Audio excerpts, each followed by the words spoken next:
Hello my dear children, welcome back. बच्चों, classification of sources of finance हमने already कर ली है लास्ट लेक्चर में, and I have made you clear about various sources of finance under the three categories, either on the basis of time period और on the basis of ownership और on the basis of source of generation. और हमें जो sources of finance करने हैं on the basis of own and borrowed funds करने हैं। तो ओन कैटेगरी ऑफ फंड्स में कौन कौन से सोर्सेज आते हैं और उनके क्या क्या फीचर्स हैं, ये सब हम आज के लेक्चर में कवर अप करने वाले हैं। Watch the video till the and so that you can understand the minutest feature of each and every source of finance. So let's connect to commerce and let's learn about the sources of own funds and their features.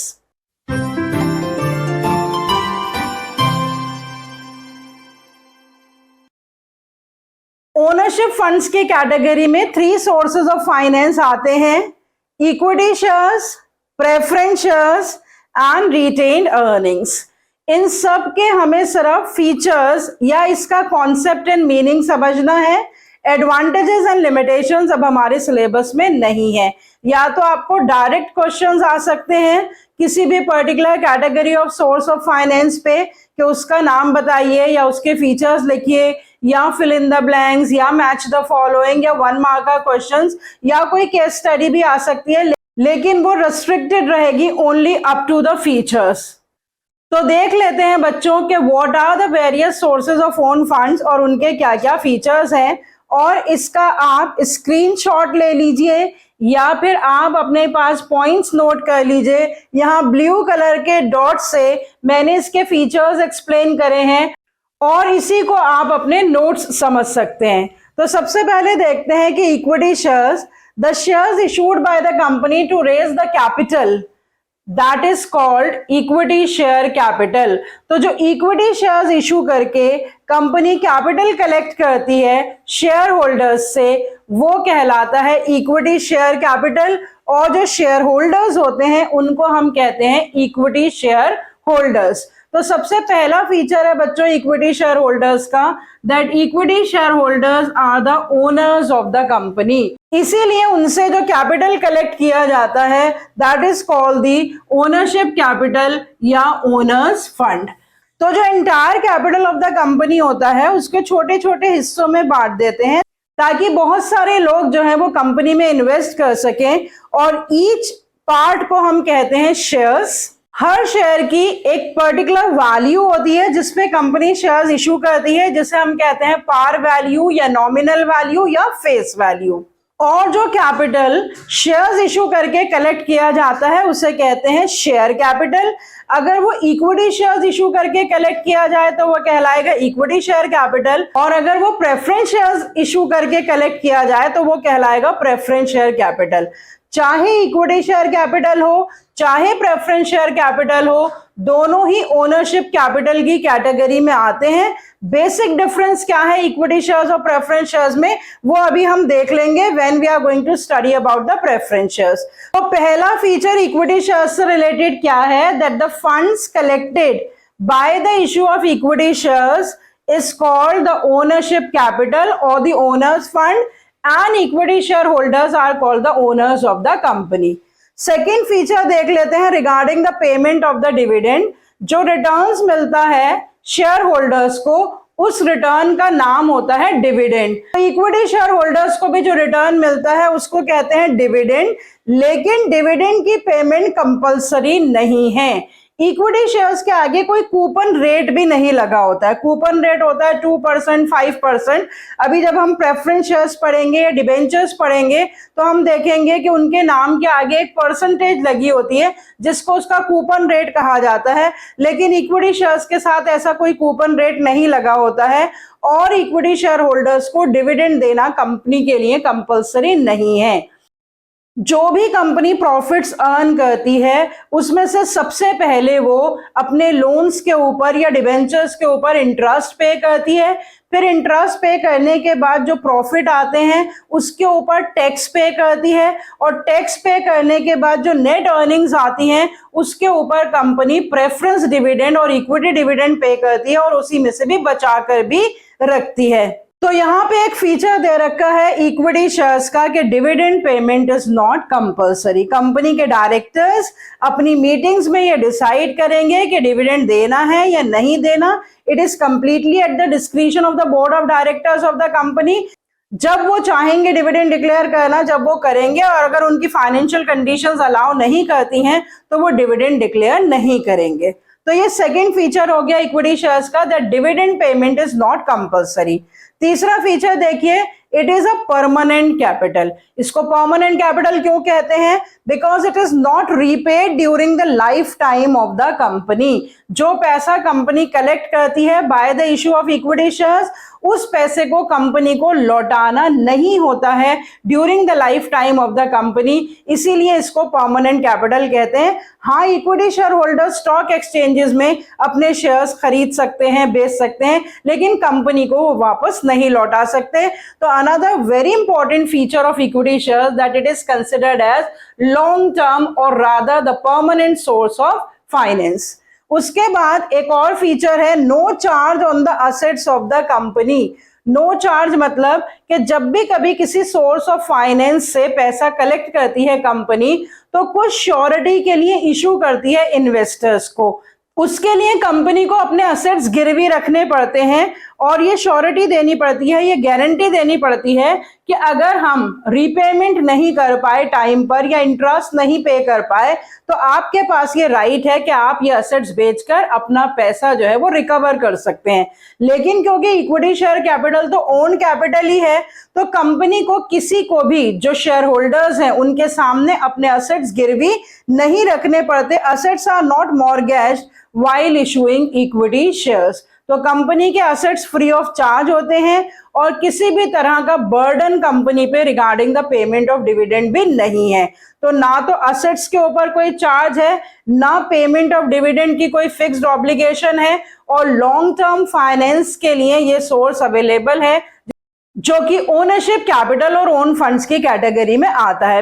वैसे तो advantages and limitations course में नहीं है, लेकिन इन्हीं features में से हम कुछ बेनिफिट्स भी बहुत अच्छे से देख सकते हैं कि ये परमानेंट कैपिटल है, ये भी बेनिफिट है। There is no charge on the assets of the company, ये भी बेनिफिट है। डिविडेंड पेमेंट भी कंपलसरी नहीं है, ये भी बेनिफिट है। तो इन सब को आप बेनिफिट्स के फॉर्म में भी यूज कर सकते हैं if at all the question comes from the benefits. Come to the next category students, the preference shares. इसके भी मैंने पॉइंट्स लिख रखे हैं। Preference share holders are the owners but they do not get the voting rights. जो basic difference है equity shares और preference shares में वो यही है कि दोनों ओनरशिप कैपिटल की कैटेगरी में आते हैं, लेकिन इक्विटी शेयर होल्डर्स के पास वोटिंग राइट्स होते हैं। वोटिंग राइट्स का मतलब the right to participate in the management of the company, the right to attend the meetings of the company. तो ऐसा राइट जो है वो प्रेफरेंस शेयर होल्डर्स के पास नहीं है। Otherwise they are also called as the owners of the company. Second feature मैंने लिखा है payment of dividend is first made to them before the equity share holders and preferential claim of repayment of capital before the equity shareholders at winding up of the company। इन दोनों को आप preferential rights के explanation में लिखेंगे। सबसे बड़ी बात तो इनके नाम से ही पता चल रहा है, प्रेफरेंस शेयर्स मतलब इनके पास कुछ ना कुछ प्रेफरेंस है as compare to equity share holders. जो प्रेफरेंस नहीं है वो तो हमने डिस्कस कर ली that they are the owners but they do not get the voting rights. लेकिन इनके पास टू प्रेफरेंसेस हैं, और वो प्रेफरेंसेस क्या हैं कि उनको जब डिविडेंड दिया जाता है तो इक्विटी शेयर होल्डर्स से पहले दिया जाता है। तो जब कंपनी अपनी नेट अर्निंग्स को डिस्ट्रीब्यूट करेगी in the form of dividend, तो कंपनी ऐसा नहीं कर सकती है कि वो पहले इक्विटी शेयर होल्डर्स को डिविडेंड दे दे और फिर प्रेफरेंस शेयर होल्डर्स को दे। कंपनी को हमेशा किसे पहले डिविडेंड देना पड़ेगा? प्रेफरेंस शेयर होल्डर्स को। तो regarding the payment of dividend इनके पास एक प्रेफरेंशियल राइट है और दूसरा प्रेफरेंशियल राइट है रीपेमेंट ऑफ कैपिटल का, लेकिन वो ड्यूरिंग द लाइफ टाइम नहीं पे किया जाता है। जब कंपनी वाइंड अप होती है और सबका पैसा लौटाया जाता है, आउटसाइड लायबिलिटीज और इंटरनल लायबिलिटीज, तो उस टाइम में कंपनी पहले प्रेफरेंस शेयर होल्डर्स को उनका कैपिटल लौटाएगी और बाद में इक्विटी शेयर होल्डर्स को लौटाएगी। तो आपसे क्वेश्चन पूछा जा सकता है कि what are the two preferences that are enjoyed by the preference shareholders in comparison to the equity shareholders। तो आप ये दो प्रेफरेंसेस लिखेंगे। एक और यूनिक फीचर होता है प्रेफरेंस शेयर्स का, they are called as hybrid securities. Hybrid का मतलब होता है जिसमें दो तरह के फीचर्स दिखाई देते हैं, ओनरशिप के भी और बोरोइंग्स के भी। कैसे? Fixed coupon rate just like the debentures. Preference shares के आगे ज्यादातर ऐसे 2%, 5%, 3% इस तरह का परसेंटेज फिक्स होती है और उस परसेंटेज को हम कहते हैं कूपन रेट। तो ये जो कूपन रेट होता है ये रिप्रेजेंट करता है फिक्स्ड डिविडेंड। अगर उन्हें डिविडेंड दिया जाएगा तो इतना ही दिया जाएगा जितना उनके आगे परसेंटेज लिखी है, और उस कूपन रेट को क्योंकि फिक्स्ड कूपन रेट कहा जाता है, इसी तरह का कूपन रेट डिबेंचर्स के भी आगे लगा होता है। बस ये डिफरेंस है कि डिबेंचर्स का कूपन रेट इंटरेस्ट रिप्रेजेंट करता है जिससे पे करना कंपलसरी होता है, लेकिन प्रेफरेंस शेयर्स का जो कूपन रेट होता है वो डिविडेंड रिप्रेजेंट करता है जिसकी परसेंटेज तो फिक्स है लेकिन उसको पे करना कंपलसरी नहीं है। एक special category of preference shares होते हैं, टाइप्स हमारे सिलेबस में नहीं है लेकिन फिर भी आप जान लीजिए कि जो क्यूमुलेटिव प्रेफरेंस शेयर्स होते हैं उनके ऊपर ये कूपन रेट क्यूमुलेट होता रहता है और जब कंपनी के पास प्रॉफिट्स होते हैं तो इकट्ठा करके in the form of dividend company को देना पड़ता है। Otherwise payment of dividend preference shares में भी कंपलसरी नहीं है। तो इसीलिए इनका ये एक फीचर डिबेंचर से मिलता जुलता है कि जिस तरह से डिबेंचर में फिक्स रेट होता है इसी तरह से प्रेफरेंस शेयर्स में भी फिक्स परसेंटेज होती है, इसीलिए ये फीचर डिबेंचर से मिलता जुलता है। दूसरा है dividend payment not compulsory just like the equity share holder. तो जैसे इक्विटी शेयर होल्डर्स को डिविडेंड पेमेंट कंपलसरी नहीं है, इसी तरह से प्रेफरेंस शेयर होल्डर्स को भी डिविडेंड पेमेंट कंपलसरी नहीं है। तो एक फीचर इसका इक्विटी शेयर्स जैसा हो गया, ओनरशिप कैपिटल के जैसा हो गया, और एक फीचर इसका हो गया डिबेंचर्स के जैसा, जैसे कि बोरोड कैपिटल में होता है। तो इसीलिए इसको कहा जाता है हाइब्रिड सिक्योरिटी। तो ये क्वेश्चन आपसे पूछा जा सकता है कि why are the preference shares called the hybrid securities. तो उसमें आप ये 2 पॉइंट्स लिखेंगे। तो अगर आपको प्रेफरेंस शेयर्स और उसको टोटल फीचर्स के साथ एक्सप्लेन करना है तो 1 पॉइंट, 2 पॉइंट, 3 पॉइंट इस तरह से आप लिख सकते हैं कि प्रेफरेंस शेयर्स भी ओनरशिप कैपिटल माने जाते हैं लेकिन उनके पास वोटिंग राइट नहीं होता है, उनके पास 2 प्रेफरेंशियल राइट्स होते हैं और उनको हम हाइब्रिड सिक्योरिटीज कहते हैं। तो ये फीचर्स हो गए प्रेफरेंस शेयर्स के। उसके बाद last but not the least in the category of the ownership funds is the retained earnings. नाम से ही पता चल रहा है जो अर्निंग्स रिटेन कर ली गई, पैसा कमाया कंपनी ने लेकिन उसे बांटा नहीं, बचा कर रख लिया फ्यूचर के लिए, that is called the retained earnings. तो डेफिनेशन देखिए, अ portion of net earnings not distributed as dividend but kept to be used in the future। जो पैसा बचा कर रख लिया डिफरेंट रिजर्व्स क्रिएट करने के लिए, डिफरेंट प्रोविजंस क्रिएट करने के लिए, फ्यूचर कॉन्टिजेंसीज को फेस करने के लिए, उस पैसे को कहा जाएगा रिटेन अर्निंग्स। उसके अलग अलग नाम है। सेकेंड फीचर देखिए, it is called self financing, अपनी financing. It is called internal financing, जो कंपनी अंदर से ही फाइनेंस करती है, बाहर के किसी लोगों से पैसा नहीं लेती है। It is called ploughing back of profits. Ploughing back, जैसे जब खेती होती है ना, और जो खेती और पैदावार होती है उसी में से कुछ बचाकर बीज रख लिए जाते हैं और उसी से दोबारा खेती की जाती है, बिल्कुल उसी तरह से जो पैसा कंपनी अर्न करती है उसी पैसे को बचा कर रख लेती है फ्यूचर में अर्न करने के लिए। So that is why it is called as ploughing back of profits. Another feature देखिए, it is also a permanent source of finance. तो इक्विटी शेयर्स, प्रेफरेंस शेयर्स और रिटेन अर्निंग्स ये सभी परमानेंट सोर्स ऑफ फाइनेंस में आते हैं।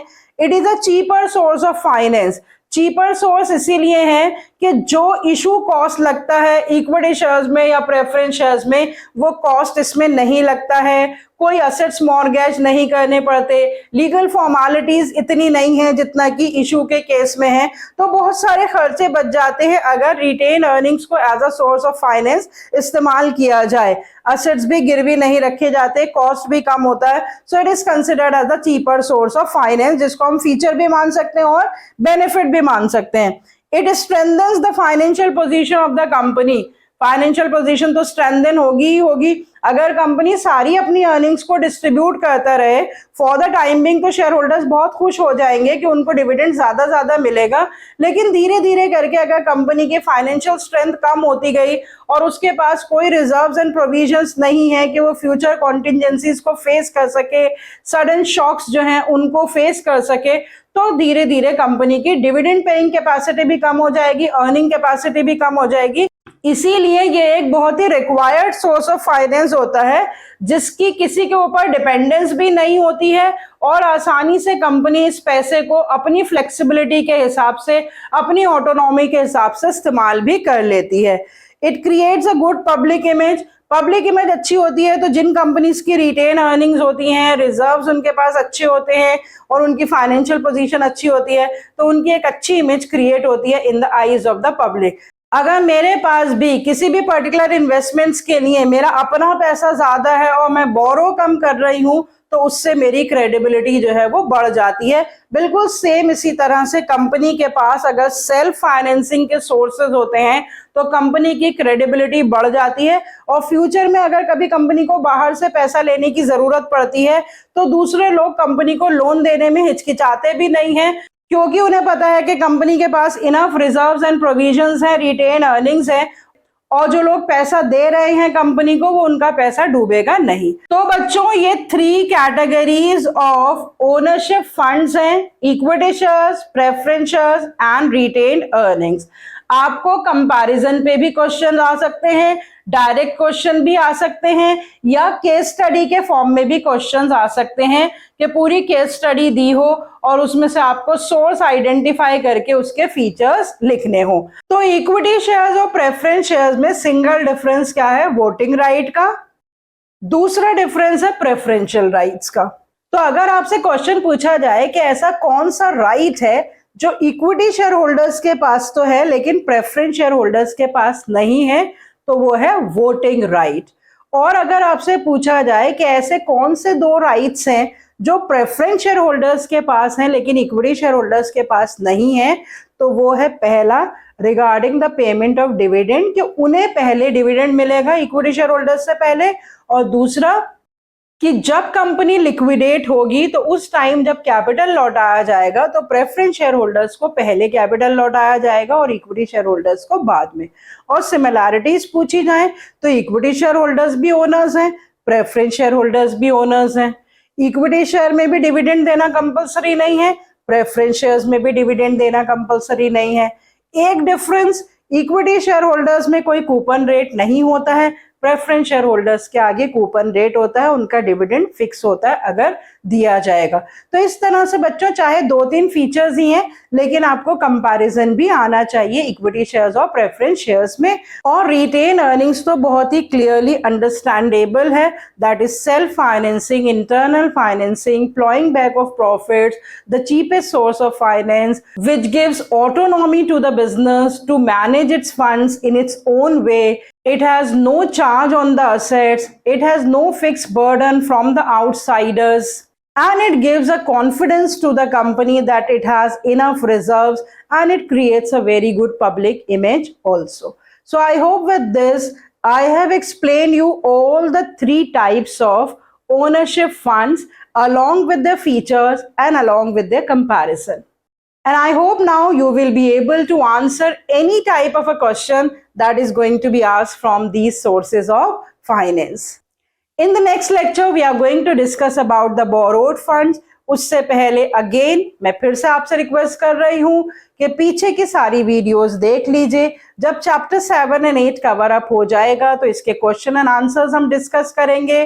Chapter 1, 2, 3, 4, 5, 6 इसके question answers मैं ऑलरेडी आपसे डिस्कस कर चुकी हूँ सैंपल पेपर्स में जो दे रखे हैं, तो उस प्लेलिस्ट को भी देख लीजिए जिसमें मैंने सारे क्वेश्चन आंसर डिस्कस कर रखे हैं और सारी वीडियोस उन चैप्टर्स से रिलेटेड देख लीजिए।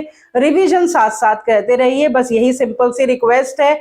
20 से 25 मिनट का लेक्चर मेरा होता है जो ऑल्टरनेटिव डेज पे मैं अपलोड करती हूँ, मंडे, वेडनेसडे एंड फ्राइडे।